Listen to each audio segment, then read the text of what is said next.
Back for the Attack, was this the high point? November 87. Again, looking back at the reviews, Martin Popoff talking about it in the length of the album, because it was quite long, it was 63 minutes. The variation, the sense of ambition I've seen like never before.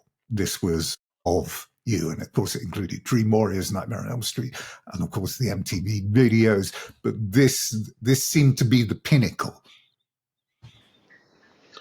It was the pinnacle. It was the end of the beginning and the beginning of the end. It was, we peaked at that point. But, musical mores and taste started changing after that pretty quickly.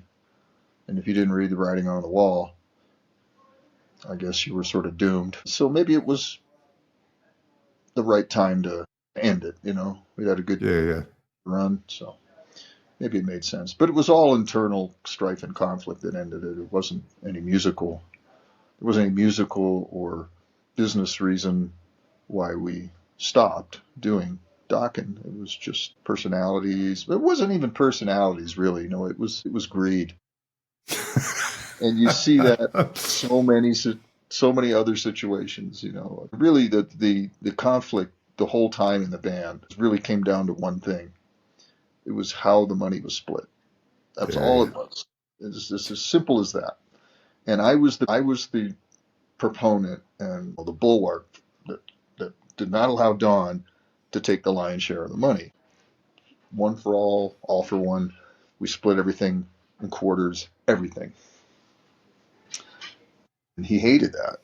But it was fair. And I think because if I had subscribed to his methodology, which was we split everything up unequally or according to output, let's say, or songwriting volume or notoriety or your name recognition or whatever, then I would have stood to do better than I was using my own formula.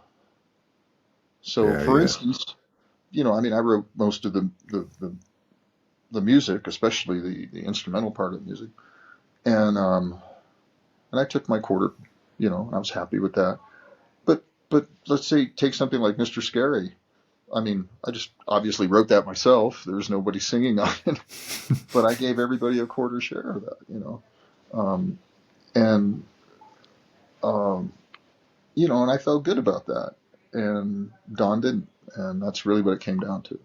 So when he broke the band up, it was for the express reason of him wanting to keep all the money. That's it.